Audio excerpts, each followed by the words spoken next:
Welcome everyone to week 67. We have a very special announcement. Joe finally passed 10,000 followers on X. So he is wearing his king hat today. So it's that last couple hundred took a minute. It felt like it was like It really did. So that's why it was like we finally got the cat over the line. But congrats, Joe. But yeah, thank you again to Hans and of course our moving Brian. FutureAza is always on the move. So where are you now? It's like, where's Waldo? Where indeed? Maybe I'm running from the law. I'm in Florida. I'm actually going out to Cyberfest in Ocala tomorrow. And I'm at Justin the Bearded Tesla Guy's studio. So if you've ever seen him from his studio, that's where I am right now. Can you steal me something? Definitely. Okay, great. We're live streaming talking about I just need mementos. What you need to do is you need to take your webcam, that whatever you're using right now, go to the Cybertruck and show us his Starlink setup. I guess it's patented. It is zip ties on the dash. Yeah. I wasn't gonna say that, but but they're load bearing, and that's really all that matters. Oh man! All right, always up to some shenanigans with that guy. Well, cool. So yeah, let's just dive into it. This was a busy week. Obviously, I don't like to sit and talk for a lot of time about the stock, but Joe, you made some comments, and I wasn't sure. I think you said you're feeling things are a little bit differently, but I don't know if you want to chime in on that. But either way, the stock is up. It actually peaked to like 244, something like that in the past day. It was up 7% yesterday. And so we're at $240 as of this morning, $239. So it's nice to see that clip up, especially as we are a little bit less than 3 weeks from Robotaxi event. I don't know if there was anything you guys picked up on why it went up, but I mean, again, I don't like to kind of predict the ups and the downs, but I think Joe, you were mentioning some stuff or calling out some things.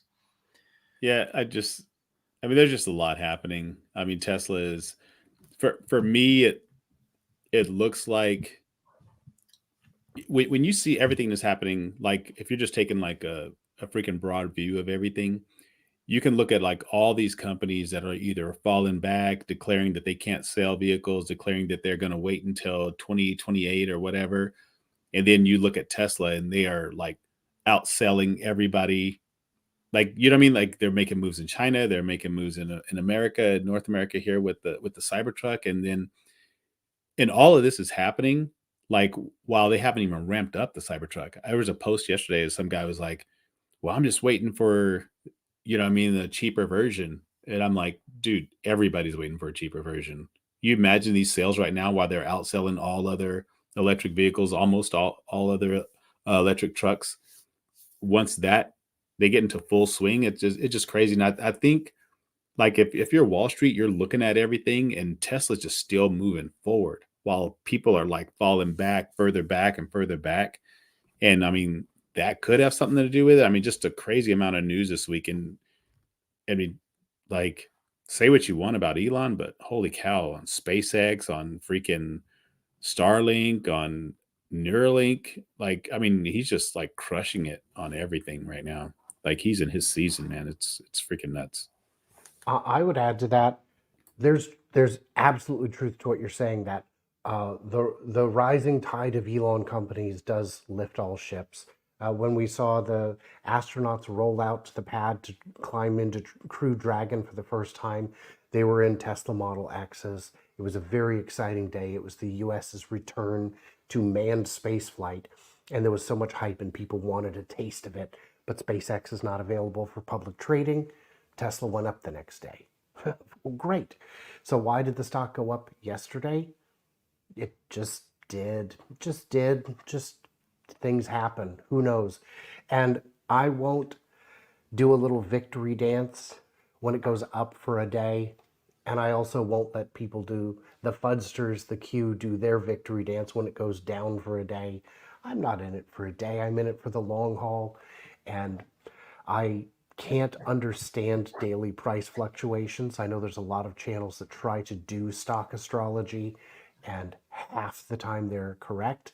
But when it comes to short-term trading, being directionally correct doesn't matter. You have to also understand the magnitude and the velocity of the move, or you're going to get boned.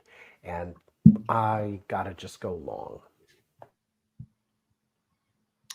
Hans, you want to say anything, or are you just going long?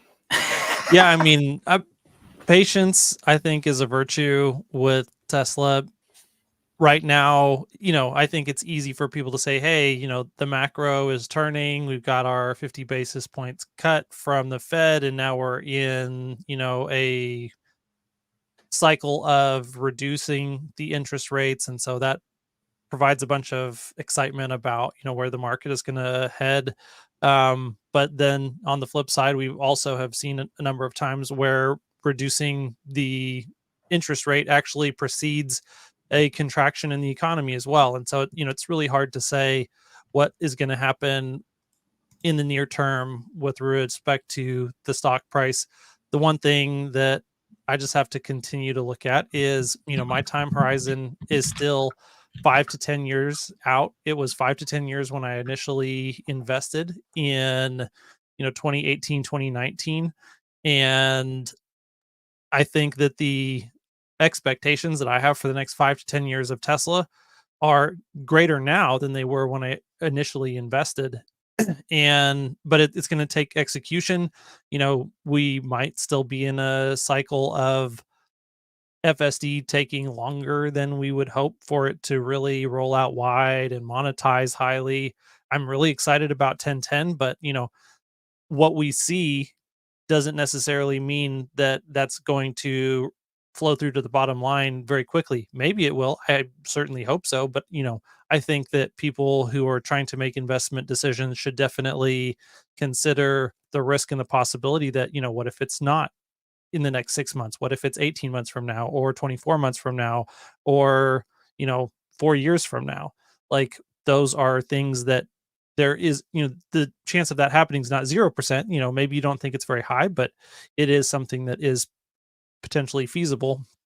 And so, yeah, I think people should, make their investment decisions based on their own risk tolerance and their own time horizons.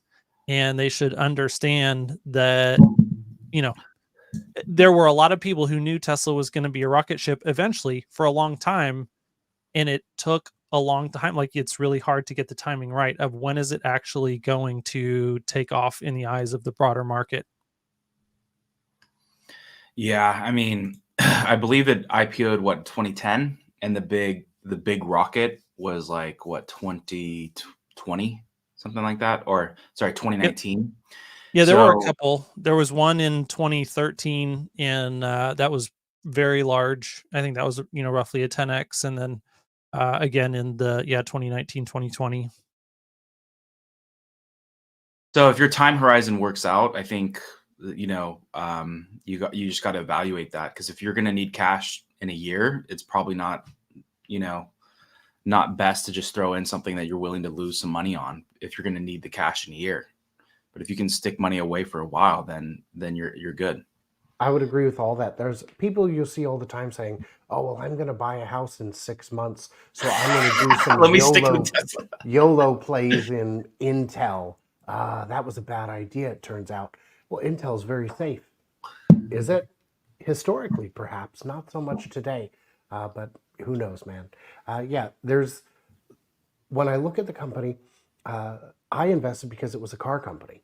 I wasn't even counting on autonomy. I wasn't counting on the Cybertruck. I was counting on Fremont and what I could see of Shanghai that was not yet complete. It was May of 19 when I bought in. And if you remember, that was a very good time to do that. And May of 19, Shanghai was not very far along. But it turned out it was halfway done. So that was what I invested on.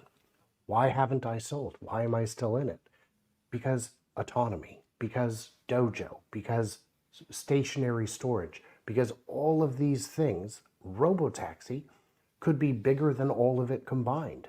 Dojo could be as big as any of the other sectors, maybe bigger. I see a lot of room for upside and limited room for downside, in my opinion. Yep. Joe, we'll kick it to you. Yeah, this is pretty crazy. So out of nowhere, just last night. I mean, like It's always Thursday nights, man. Always Thursday like we nights. say every week, man. Good thing we do this podcast on Fridays. Yeah, it's just like hella random. It's just like, you want a discount on FSD? Boom. Like they didn't, I mean, I don't, Tesla just like so many demand levers. I think this is a good one because I was always of the opinion that it should be one of those things that, like a seatbelt, you know what I mean? Like they probably charged extra for seatbelts before they became standard. And I think like FSD is just one of those things that's just going to become like, why did we ever not have this type of thing? And so for them to be able to pull this demand lever towards the end of a quarter is just super smart. They are on it. It's next level, man. And for people that are doing this, like it might show the full 8,000, but when you go to check out, the discount will be there. Yeah, I mean, in my opinion, like, and this, I don't know if it's controversial within the community, but right now, until let's see what happens on Robotaxi Day. But to be honest, when it was at 12,000, 8,000, I mean, you're talking a fifth the car, you know, maybe 15, 10, 12%, depending on, you know, if you're buying a 3 to an X, right? Whatever the percentage was. It just wasn't quite worth it. The subscription made more sense because it would take a lot more time to actually own it and then actually use it, to like use the subscription to actually get up to the 8,000, 12,000, whatever it is. I do hope again, we'll see what happens, but I feel like the 4,500, that people can make that move. Like now, if you're thinking about buying a Tesla with FSD, this is potentially a time to make the move, because $4,500 on a brand new inventory car, it's not as much as another 10,000, another 8,000, right? It's actually like almost half. And so, but yeah, I agree with you, Joe. It's just Tesla has a lot of different levers, whether it's giving away free colors, free configurations in the Model Y or S and X, free, white interior, whatever those things are, they can do that, especially as I think we're 10 days away from the end of the quarter. So a lot of these things, the timing is always perfect. They know when to like throw those levers on. So, hopefully they can have a killer quarter, just knocking this out of the park. But they're always making these moves at the end of the quarter. I don't know, Brian. So next Thursday, so it's pretty rare. There was a time when Tesla would not participate in a lot of owners club events, but for the Oregon Club, they reached out to us and said, "Can you guys have an event at our location at the end of the month, because we want to move a couple units?" So next Thursday at the Tigard showroom in Oregon, they've got food, they've got beverages, they've got a raffle. If you take a test drive in any car, you get a raffle ticket. If you show up and say that I'm here with Brian, I get an additional raffle ticket for having brought you. And they're reaching out to us saying, yeah, you guys already have the cars, but you know people who might want them, and you might want a different one, especially now that the S, the X, and the 3 have all been refreshed, and a lot of owners are still on the original cars. So they are definitely looking to move units at the end of the month. And remember, guys, FSD transfer is valid through the end of September. Yeah, I think they're definitely a lot more involved with the owners program than I think ever. So I think this is, as much as it's kind of been somewhat on the back burner, they're definitely, I think a lot of the sales, the regional sales teams are very involved with their local owners club, because as you said, they know that the one thing is like the easiest person to upsell into is someone who typically already owns a Tesla. don't get me wrong. There's people that don't have a great, experience who probably won't buy another one.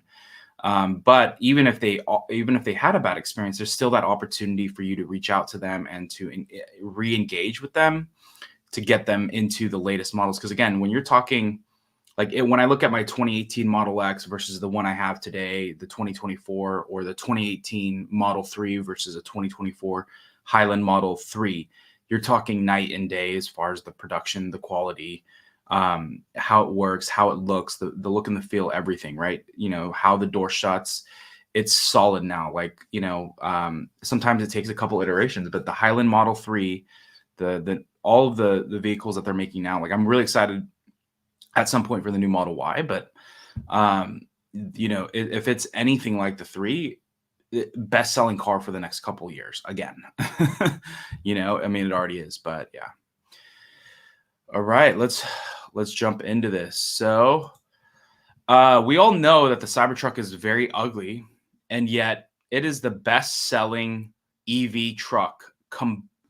You take the competition, you put them all together, it's still better than that, which is crazy because also too, this truck is also more expensive than some of these as well, right? So this is with the markup. But once this truck goes off Foundation Series, you're at that point, you're talking, popping bottles, because it's gonna be a madhouse to get these things at these lower rates. But at the Foundation Series, they have literally, in the month of July, they have literally outsold all of them combined. And what's interesting is July is also the first month of the quarter. So I assume that this trend is going to continue, especially as they transition into the last, August and the last month of the quarter once they release those results. But it's crazy because really they did deliver the first couple in November, but really they didn't start ramping until early in the year. I got mine in February, and mine was number 1,400 in February. So now that they're selling 5,000 plus a month is just a crazy, crazy ramp. And also too, this isn't a volume production car where they are like, hey, we need to get to 10,000 a week. Yeah. They're trying to hit a certain cap, hit a certain ramp. They're not, and that's the great thing. There's no other company better to know, okay, where do we what's that sweet spot right now? We don't want to over ramp this thing quite yet because they don't want to overproduce a lot of Foundation Series, but they obviously need to figure out the production line. So this is the time to test it out before they go into mass production and start really hitting that clip. What's also interesting about these numbers is that everybody else had came out years before. And I remember all of the media saying, well, they've got a 2-year lead on Tesla. How's the Cybertruck going to fare in this situation? And so has a year lead. And it was oh, and it was just, they just bashed it so hard. And now it's holy cow, man, Tesla has manufacturing on lock. And like you said, it's another interesting note is that this isn't even the million freaking volume vehicle that they're producing. Tesla doesn't need to mass produce 1 million of these per year. They just needed to enter the segment, and they are freaking crushing it. And we saw the same thing when Model 3 was about to be released. We saw the big brains, I think Stanfill might have been one of them, saying it's too late. The Bolt is already out. It is the $35,000 car. It's going to be so entrenched that by the time the Model 3 actually does come out, who's going to even want it? Now, I don't remember off the top of my head what a runaway success the Bolt was. To be fair, people who bought it did enjoy it, but it didn't turn out to be, being second didn't kill Tesla. And and all of us knew that when the Cybertruck began to ramp, it would one by one knock down all of the other EV pickups out there, because at the end of the day, the Cybertruck is able to do something that the others are not, and that is sell at a per unit profit. Yeah, we still have to amortize the line, the depreciation on all the equipment, the R&D. We still have to pay for that. But every unit we sell is at a gross margin, from everything I can tell, and I've talked to the people who know, who've torn them down, and who've analyzed all the parts, all the pieces, all the bibs and bobs. And that means that the more you sell, the quicker you pay it off. Whereas if you're losing money on every vehicle you sell, the only way to lose less money is to sell fewer cars. And that is something the competition is very good at. And that's just like reverse psychology.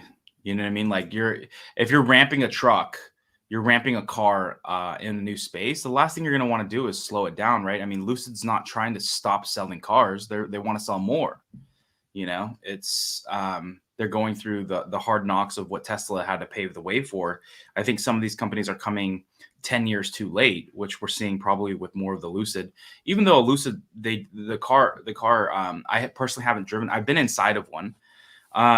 You know, I haven't driven it, but it seems like it's a great option. But it's just, you know, sometimes at those price points, people, and they're coming down a little bit, but you know, it's still one of those things where it's out of the reach of a lot of people. And Tesla has, in that time, been able to bring down the cost of their flagship cars to make them more reachable, right?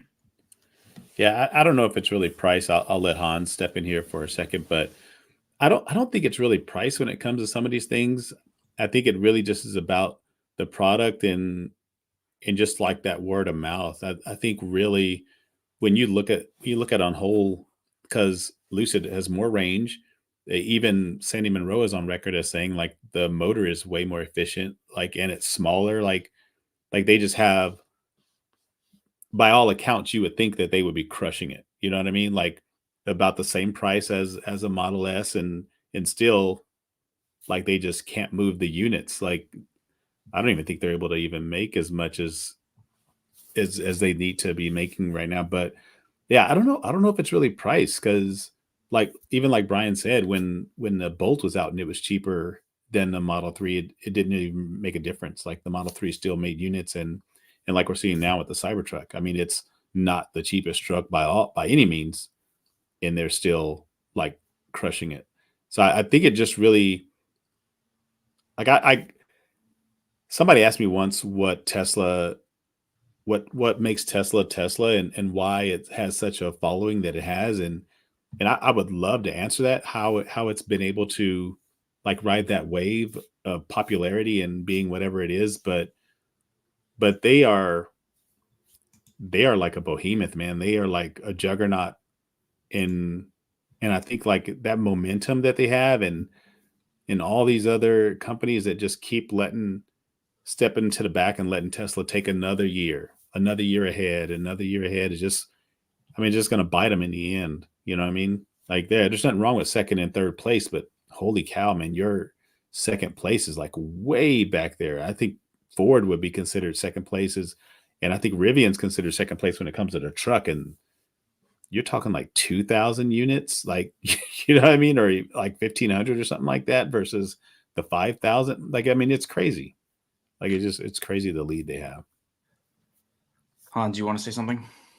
Yeah, the only other two things I would add here are that, you know, I think it's a testament to two things for the Cybertruck beyond actually being able to produce them, you know, profitably. And that is just being bold on the design. I think that even though it's super polarizing, being that crazy looking is definitely a factor. You know, like you either love it or you hate it. It's not really much in between. And that means a lot of people really do love it, even though a lot of other people really do hate it.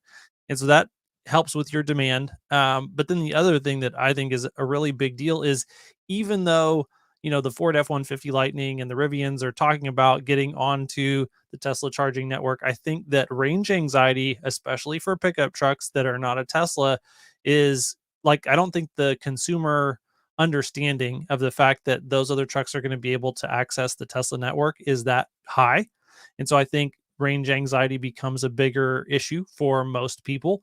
And then the other thing is just reliability. Like, do you really want to take a chance on the reliability of a Ford F-150 Lightning over the long term, who, you know, this is kind of a newer product for them, and they don't have a great track record with, you know, reliability, even with their ICE vehicles, much less in the new EV segment, versus Teslas have a pretty good track record for reliability. And so if you take that and added on top of the supercharger network and helping to reduce those anxieties about range for the Cybertruck. And I think it just makes a lot of sense. It's Tesla's definitely going to be the number one go-to brand that people are going to think of. Like, if I want to try an EV truck, I should probably go with the Tesla. And these other people, like, that sounds nice, but maybe I'll wait a few years. You know what it reminds me of before you head off, John?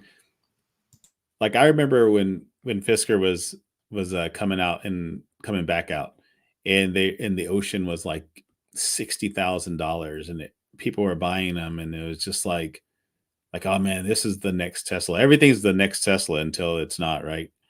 And so you end up having all of these situations where the haters have the super loudest voice, and Tesla's always going to be failing in their eyes until the truth comes out. And now we realize, like, Fisker didn't make it, Lordstown didn't make it. You know what I mean? Like, there's just all these things, like everybody's just struggling, and we can't even get into the semi. Like, that's just, I mean, you're just looking at a situation where, like, holy cow, man, it's just insane times.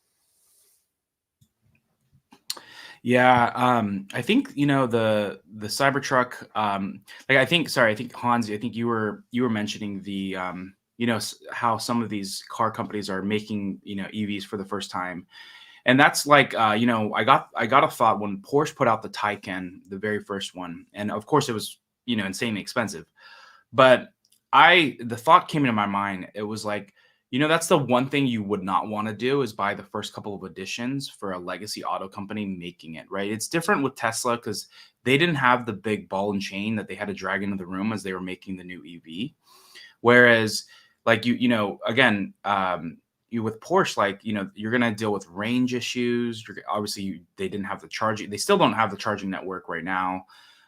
Maybe at some point they'll get access to the Tesla supercharger network, but there's just certain things that you want to wait a little bit on, like the Model 3 coming in at 300 plus miles, and all, when they launched it, sure, it had its issues and some of the build issues too, but like you just didn't have to second guess some of these things because they had been building the Model S before that, and even the Roadster.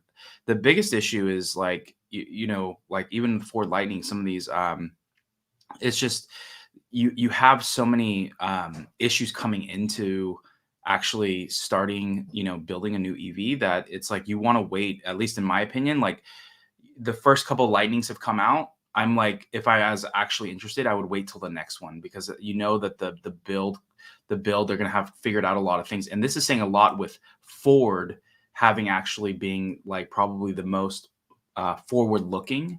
And I grew up on Ford, had several cars growing up and stuff like that, had a Ford Ranger, and with my wife and stuff. So it's just like one of those things where, but you just want to wait because it's just, there's a lot that could happen. So I think that's kind of what you were saying, Hans.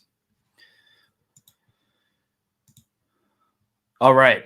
So Tesla Semi had a big week. It was at the IAA transportation event.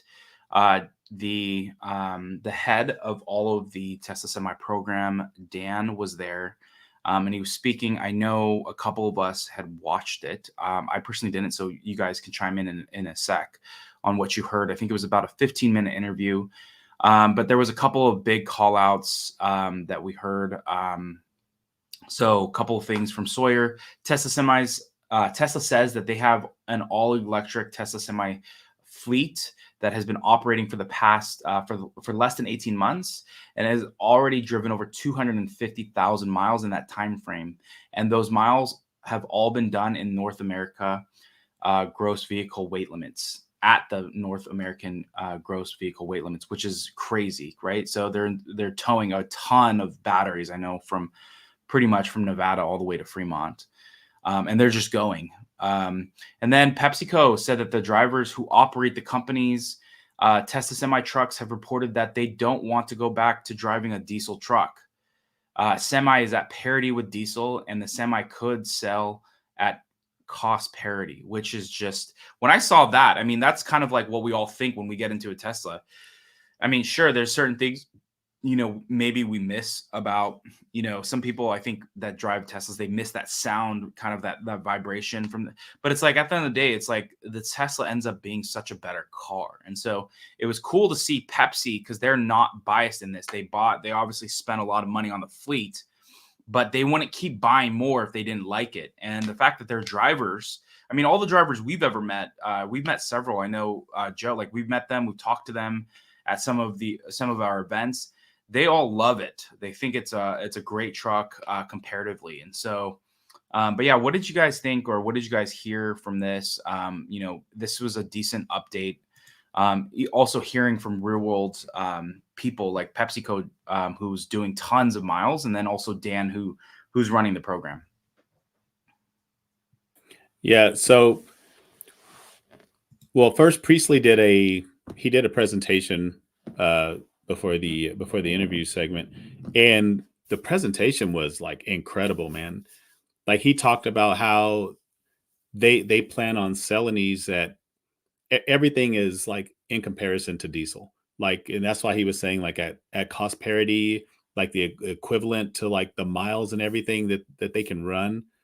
And I mean, and the big thing for fleets is time management.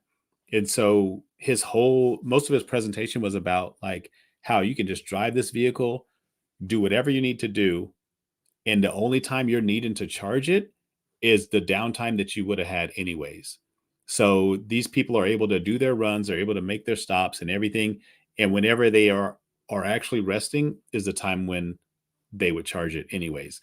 And so that's what they are building the semi on, is trying to make sure that it can run with diesel and that you won't have any hangups. You don't need to, not like the electric vehicles, or if you're going to go to LA, you know what I mean? Like, yeah, you're going to stop once. Well, they don't want that with the semi. They want you to be able to do whatever you need to do, charge once you get there. You know what I mean? Like before you head back, while you're resting, in between that break time. And the whole presentation was amazing. They talked about efficiencies. They talked about like the motor efficiencies and all of that, as well as when he talked to the other Dan from PepsiCo. I mean, that statement from the drivers, and like you said, we've met a few of them. It's right on. Those guys, like a lot of them, have never driven a Tesla, let alone any other EV. And so for them, this is their first foray into it because they're truck drivers. And they love it, man. They love the speed. They love like how it just can function without being a problem. You're talking about people that don't have to go through all the gears and don't have to worry about inclines and being like behind, slowing down the traffic and all that type of stuff. I mean, it's pretty incredible what they're doing, and kind of wish they had done the semi first before the Model S, because it's with the particulate emissions, it's like the worst. Semis are like the worst for particulate emissions. Hans, I want you to go before me because I've got mine are a little more digging in between the lines. Yeah, so here's one of the things that I'll say is it's exciting to see both the Cybertruck and the Semi really getting to this point, because these products for EVs are much, much, much more difficult than the Model S, the Roadster, the Model 3, the Model Y. That's why we haven't seen them, come to market before now. Larger commercial vehicles especially are just a different beast. And, if you understand the engineering that goes into having a semi that can have a 500-mile range, like there's a lot more that goes into that than in having, a Model Y that has 300 plus miles of range. And so I would say on the one hand, it's really exciting just to be here. Finally, this product is able to come to market. It's going to handle, it's not going to handle 100% of all diesel truck use cases right now from go. Hopefully it'll get there over time, but it's going to handle a lot of use cases, and anyone who can use a Tesla Semi instead of a diesel truck, I think will prefer it. And especially, one of the things that for people who live around mountainous areas where trucks drive, man, that is hairy when you've got a fully loaded truck coming down a mountain. And if I was a truck driver, this is one of the things that I would be most excited about with a Tesla Semi, is that with that regenerative braking, you have a lot of braking power on top of your actual brakes that can assist you as you're trying to keep that thing under wraps going down a mountain. And so safety wise, like I would much prefer to drive a Tesla Semi compared to a diesel semi. And that's, not something to sneeze at, especially in, a large portion of the country where you do have to carry loads up and down the sides of mountains. And, also going up, like it's way easier to go up a mountain when you've got all that extra torque. Like you can just breeze by all these other diesel trucks that are limping up the side of a mountain. And so that's got to feel nice. Then, you got great acceleration. Just, it is one of those, like, like the Model S showed, EVs can be just a better luxury sedan, hands down, bar none, compared to your BMW equivalent or your Mercedes equivalent. I think for a lot of use cases for semi trucks, the Tesla Semi is going to provide the exact same type of advantages for a lot of people. So awesome. And yeah, I'm curious to see what Brian has to dig into on some of the nitty gritty details. So the first thing that jumped out at me was, they can't sell the Semi in other countries. They can't sell it in Australia or Europe because there are things that are just wrong about it. Well, it appears that they were able to get those sorted out because this is the European spec version that they were showing in Germany. If you go back and look at Google Earth pictures of the design center in, where is that? Southern California somewhere. I forget. It's where the robotics demo was shown. Hawthorne? No, not Hawthorne. Not that design center. The one that's near where the robotics is done. Palo Alto, I think. Palo Alto. Thank you. Yep. If you go look at Google Earth, you will see semis parked outside of that building. Why that building? It's not design. It's an engineering lab. Why? They were working on the Euro spec in plain sight, and we didn't realize it. So that vehicle is already ready to go on European roads, apparently, according to them. The neat thing is, we've got the space to build a factory in Germany. We know you can build a factory very quickly. Why do it now? Because the US has just imposed huge import tariffs on Chinese batteries, but Europe hasn't. Europe has imposed big tariffs on Chinese cars, but not the Chinese batteries. There are battery factories going up all over Europe and all over China, and there happens to be a glut of cells at the moment. If they can lock those in, they can get cheap batteries. And as we know, Tesla is famously form factor agnostic. If you've got a quality cell, they can put it into a vehicle and it will work. And what Hans was saying about your use case is exactly right. This isn't, well, we're going to need mega chargers all over the country, all over the world. No, we don't. No, we don't. I know that I only ship from port to warehouse or warehouse to train station. I know my route. I may need to put in a charger at one end. I may need to put it in at both ends. But once I've got that in, all the routes that go on this particular path are handled with no public infrastructure being built. And that's true for so many use cases. So will we need them everywhere? Yeah, eventually. But we can build it out everywhere that makes sense today. And we can do that without incurring huge government intervention requirements. We don't need anyone to step in and become the next Electrify America. It's just going to happen because those contractors that are doing good work will be the ones who are hired.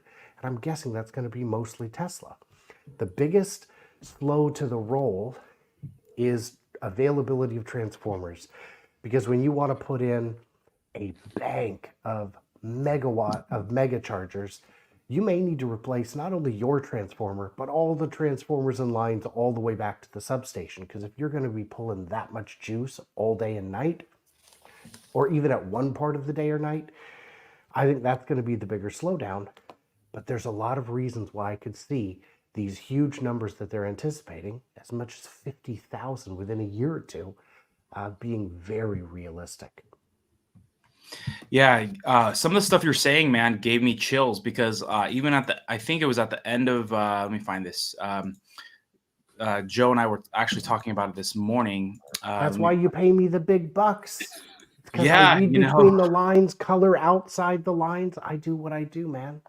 Yeah, this is why you bring such a unique perspective to the community, man. But Neo's in talks with VW to buy a factory, and it's partially just because they want to avoid all of these insane tariffs that are happening for Chinese imports. So all of the stuff you're doing resonates. But yeah, it's interesting that they have been working on the European spec literally and more importantly, they want to be out there showcasing it like they are if they weren't getting close to releasing it or being ready to just go, because the semi is I think this, feel free to fact check me, but I remember that in the past Tesla would present some metrics where it said 80% of the combustion that comes from gas cars is from trucking. So it was something insanely high like that. Yeah. Just because it's the same routes that keep going, and they're millions of miles that are happening every day. And so I think, Brian, you hit it on a right point where it's like they don't need to do they already know the routes. These are predictable routes. It's not like, when I'm coming home, sometimes I can choose 2 or 3 options. These guys are going the same routes because they have to be able to take that truck through things that can fit it. They're not going to go find out. I'll put it that way. Yep. They literally have the same route that they're going to take every single time. They have the same kind of stops that they're going to do. And so for the fact that Tesla in the past 18 months has done 250,000 miles with the North American weight standard, like whatever that max capacity is, they're doing some crazy testing. You go to the Fremont yard where they throw all the Teslas up anyways, you can see 1 or 2 semis daily driving anywhere from 4 to 8 Teslas to get delivered. So they're doing that testing of like the Tesla semi, bringing it to all of their service centers in the Bay Area. And so they're doing all this real world testing. That's the difference here, is that they're not just bringing it to Europe for the first time. They've been able to utilize it at capacity over the past 18 months in the US, modify it for what they have to do in Europe. And then there was a video. So shout out to Jan from EV Universe. He literally, so this is the one thing, I literally had a video on TikTok go viral, 24 million views. And everyone was saying, where's the sleeper? Where's the sleeper?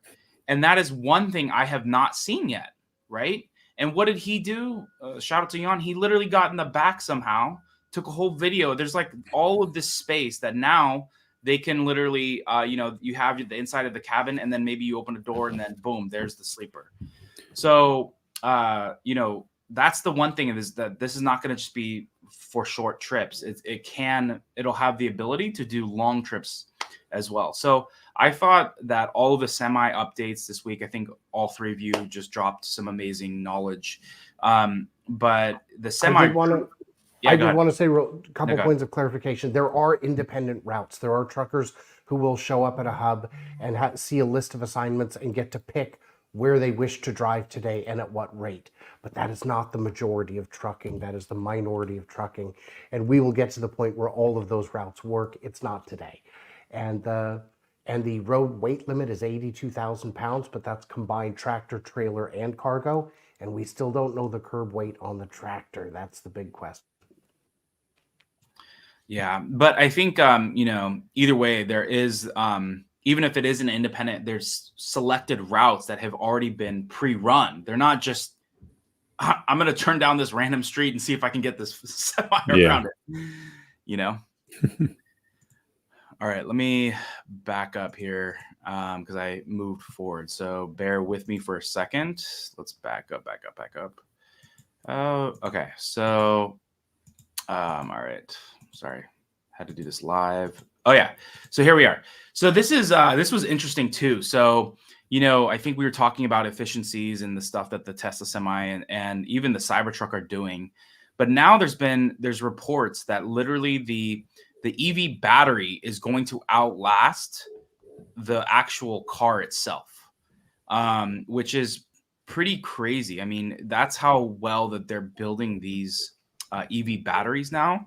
And again, it just gives you that rest assurance. I actually posted a video the other day. People are claiming random things like, the Cybertruck is rust and all this other stuff.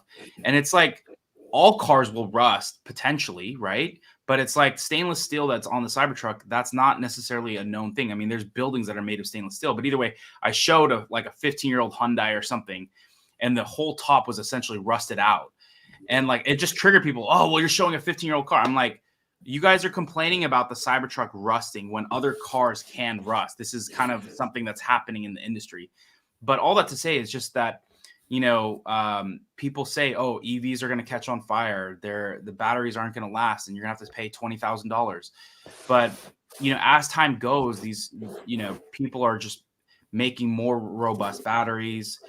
They've really siphoned all of this stuff out so that when we go and make that purchase, you can buy it and know fully well that you're buying something that will last. Yeah. I would just add to that, the chemistries have gotten really good, the engineering and design's gotten really good, the manufacturing's gotten really good. If you're going to have a failure, it's going to be within the warranty period. The Alex from QC Charge, they just changed the name to Wattworks in Portland, has a Model S with 475,000 miles on it. It is on its second battery, and that's a very old car with a very old battery design and chemistry, and it's on its second one. If 250,000 miles per battery isn't good enough for you, you have unrealistic expectations. 100%. What do we have here? Tesla Megapack making millions. So this is another installation that's happening right now, and this is incredible, man. Like another sleeping giant. Like what Brian was saying earlier. Like for those of us who are invested, like these weren't things that were on the horizon. You were investing because Tesla was making a buttload of cars, and you were like, yeah, they have it figured out. But now you have things like Megapack, you have Optimus, you have like all these things that you didn't even know were going to come into the fold. And like Tesla Energy is just like crushing it on all fronts. This is like realized money and gains and everything. You're talking, look, once operational, this greenback battery will have the capacity to power around 66,000 homes. You know what I mean? Like, and that's like for 2 hours. You know what I mean? Like, that's crazy to think that this is just one of the most slept on companies, that people really aren't getting it. But I would love to hear Brian talk about the Megapacks. It's beautiful. It's pretty little ladies all lined up in a row. Take your pick. I had a chance to go out to Lathrop. Joe took me out to Lathrop, showed me the building. We actually got to talk to some people he knew there. On break, we didn't, of course, get any trade secrets, unfortunately. And then we drove around to the loading lot where we could just see millions and millions, just $100 million in inventory waiting to get shipped out. This is another one of those things where, just like the Semi, where it makes sense at $2 million a pack for a lot of customers. At 1.7, it makes sense for a lot more. 1.4, and the price can keep coming down. Megafactory Shanghai is going to be online next quarter, maybe early January at the latest. And then that money printer begins. I did have a question for you, though, Joe. I keep hearing misunderstandings about the size of the Lathrop operation. There was some city official who said, no, it's not 300,000 square feet, it's 3 million. And I think that includes the lot, but someone responded, no, they're expanding. Have you heard anything about expansion of the actual factory? I heard they might put in a third line, but I haven't heard about any other, because that building behind them is an Amazon building. and the building where they have the Megapacks where they store them at. Hmm. I don't think they would just add another thing over there. So I That don't know about that. I mean, they could expand the line though easily. They have so much room in there. That was my understanding, and there's also a misunderstanding where the Shanghai Megafactory people have said the reports say it's going to be 5 times the size of Lathrop. No, that's the entire site location, not the building. And I did just want to address in the chat Matt saying structural battery fails, then the EV gets recycled. No, it doesn't. You can replace it. It's a 110-step procedure. It is easier than replacing a V8 engine or a four-banger, so that's not a thing. FUD busting. FUD busting one. Sassy FUD. Brian is best Brian. Han, sorry, did you want to say anything on that? The last note before we get into this, or are you good? Yeah, let's keep moving forward. All right.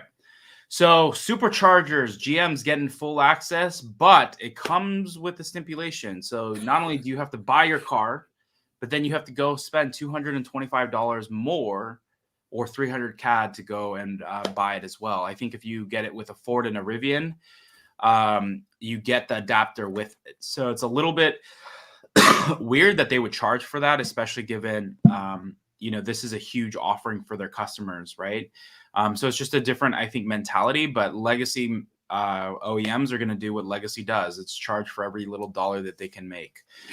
So shout out to Ford for not following this suit and really setting the pace. But I know, I think it was mentioned, it could have been by you, Hans, or Brian, but either way, that people driving trucks, the GM trucks, the Ford trucks, like there is a lot of range anxiety. So getting access, especially for some of these cars that are coming out for GM and Chevy, even, like this is going to be a big deal. So because it's going to open up, 18,000 superchargers in all of North America for them. So that's a really exciting thing. But it's great to see. It's gone a little bit slower than I think some people had anticipated, but they're starting to add them on, and these new companies are being onboarded. And again, who's the new gas station? It's Tesla, right? As far as for electric vehicles, I wouldn't be surprised if, again, I make this up, if someone owns a Polestar and they're, where are they charging at? They're gonna skip the Electrify America experience any day. Right? They might spend a little bit more, but at least they don't have to deal with really a crappy model, right? And it was built based off of Dieselgate. So they didn't build it with a mindset of like making this profitable or really even usable. So Tesla really was able to kind of capitalize that and make the whole experience just seamless. So I'm really excited for our Ford friends, GM friends, Rivian friends who have EVs and who are going to be able to do this. All right, let's see what's next. This was kind of a cool thing. I'm gonna have to make a trip once I hear rumors that it's there. I wouldn't be surprised if it's probably already there. But supposedly this Cybertruck inspired bear statue is going to be in front of the Palo Alto headquarters, which is exciting. So I think. They had that logo that they first showcased a while back when they announced the engineering headquarters in California. So it's cool to see them leaning into that. Yeah, they had the filing for it, but yeah, nothing's there yet. I imagine they're probably gonna.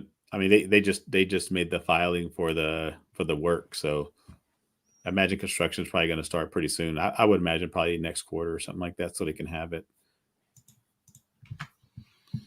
All right, so let's hit on a couple more things. I don't know if there's if you guys thought, because I want to leave the last minute or so for the Tesla upbeat real quick, but I think that I don't know, Brian, if you have any thoughts on this or if you saw this, but it sounds like they're making some moves in the Ontario area. They moved a lot of the deliveries in the Greater Toronto area to, I'm going to say this wrong, Etobicoke. Etobicoke. I don't know how to say that either. I saw that. What I also saw was, and I think it was in Toronto, where they had something like 1,000 deliveries in a day. There was pictures from inside the delivery center where it looked like people were lining up for a rock concert. It was just winding around.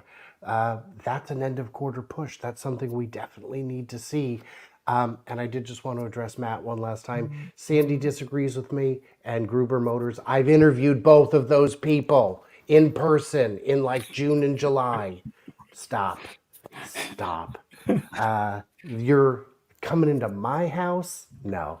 So anyway, yeah, there's. Anyway, let's get to the quick bits. All right, so we do this Tesla upbeat. This was Joe's idea. Long story short, we will show a couple of topics and do a quick roundtable. So let's get into it.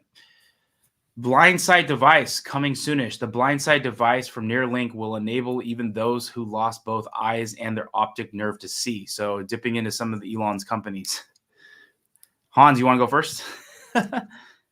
Yeah, friggin' incredible. Like the fact that we can just poke little wires into somebody's mushmelon and then all of a sudden they can see again. Like this is serious science fiction stuff that we're getting into here. And I mean, on the one hand, Neuralink really, really excites me. On the other hand, it kind of scares the bejesus out of me.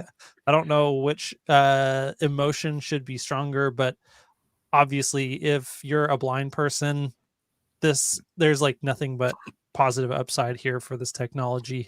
And I've had a chance to speak with Nolan Arbaugh personally.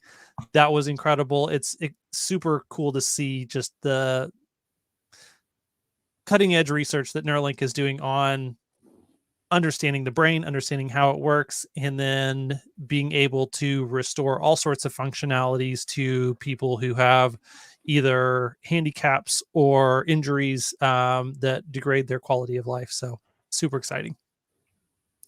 Yeah, I'll go next. I think that everything that Elon hopes for humanity is pretty incredible, and the fact that he wants to do these things for people, and especially like Hans says, for people that have been held back or just like hindered in any type of way. I mean, he's doing these things, and it isn't like he has these problems. He just sees that this can be done and somebody should do it.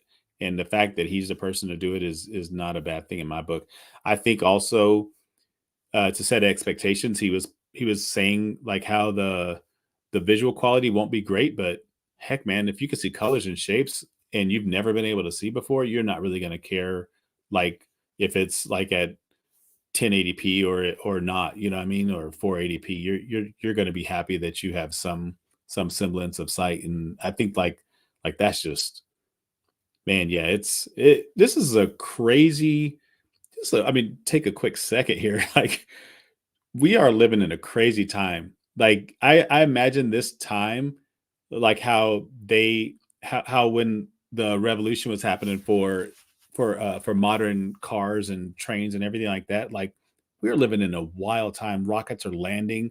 We have like flat devices that we speak on every day, and we can take videos on, and we got a guy that's planning on giving sight to people, making people walk. They can't walk, and people are doing things with their minds. Like, we're living in a wild time, man. It's crazy time. I can't say it any better than Hans did, but I just think, yeah, I'm not afraid of it because it's going to start with those with profound needs, and it's going to take forever to get beyond that because there's so much necessary caution that goes into it. I would agree. We spent a lot of time on this one, so let's just get into the next one. Fire trucks actually are using a charging station. Shout out to, I guess Tesla's going to need to open up a supercharging network to fire trucks. But if EVs are causing so many fires, why is a fire truck using one? That's so dope. That's why they're called fire trucks. Exactly. Maybe this doesn't really need one, but all right. Well, let's get into the next one. Redwood Materials. They announced that they're partnering with BMW, Mini, Rolls-Royce to recycle other people's batteries. Thoughts on this? I'll kick it to Brian first. BMW had for a long time been taking end-of-life batteries, bringing them back to headquarters and using them in their own stationary storage. There is still an end of life for those. What are we going to do with them? We have to do something. Are we going to pay to dispose of them, or can we get a few bucks by shipping them off to Redwood? The answer is that one. That's the better one. Hans, No, let's move on. Yep. let's do it. Waymo asked for assistance from Hyundai. Waymo's in talks with Hyundai Motors to produce self-driving taxis. Hans, we'll kick this one to you. Yeah, I think this one, obviously they need mass manufacturing partners. Zeekr is a Chinese company, so it kind of makes sense right now with the tariffs that a lot of different places are trying to put on Chinese-made EVs, that, you know, maybe they want to open up their options in the supply chain to a non-Chinese company. Hyundai is obviously a pretty EV forward legacy automaker with experience, and so it kind of makes sense why they would be looking to someone like Hyundai to expand with. Brian or Yeah. Joe? No, yeah, I agree with that 100%. Yep, Hans nailed it. Making this easy. All right, Oracle PD. We know Larry Ellison is boys with Elon Musk, and it looks like they have Tesla Cybertrucks being used for public safety, OPS, Oracle Public Safety. So, Brian, you seem ready to say something. No, I'm ignoring Matt now, but it's ridiculous. The clownery. We're seeing more and more of these police departments using Cybertrucks, using Teslas generally, using EVs at all. And, you know, in departments where they have one Tesla on fleet, they're all arguing over who gets to drive it today because it's a better experience. You'll notice in that photo they did not use Justin's patented technique for their Just for their Starlink. You know, this one looks like official. I think zip ties to the dash is the future. All right, we are In the going- police version, it's not zip ties, it's handcuffs. Just got handcuffs. How on are the they going to like Starlink. wrap it? All right, we're going to end with this from some of our buddies locally. Sampriti is the CEO of Navier Boats. I believe that's the correct way to say it. But either way, it from the start of this, people were telling her it would take her 5 to 7 years to get this thing into production. She and her team just delivered the first releases in 2.5 years. So shout out to them on this big milestone. EV boats are now a thing, and they are Navier is leading it. So, and they're actually here locally. But if anyone else wants to chime in, I thought I would hit this one real quick. I love that. I think like this and zero cycles with the motorcycles, like, I mean, jet skis should have been first. Like, this is like one of those things that just seems like a no-brainer. You have like the buoyancy, so you can put the batteries in there. Like it seems like awesome. For sure. All right. Well, with that, we are wrapping up number 67. We'll be back same time, same place. Probably Brian's going to be in a different location at that point, but I assume everyone else will be in the place that they're at right now. But please, Brian, I'll let you finish. But yeah, come out to Cyberfest tomorrow in Ocala, Florida, 3 p.m. to 9 p.m. 100 Cybertrucks have registered. Come on out. Have some fun, all that. John? Yeah, so please give Hans and Brian and Joe a follow. They are tagged on X and on YouTube. They have Hans and Brian both have channels, so please support all the work that they're doing and thank them for donating their time. So we appreciate all three of you for all you did this week, and make sure you hit that like and subscribe button. We'll be back again same time next week, and have a great week, everyone. See ya.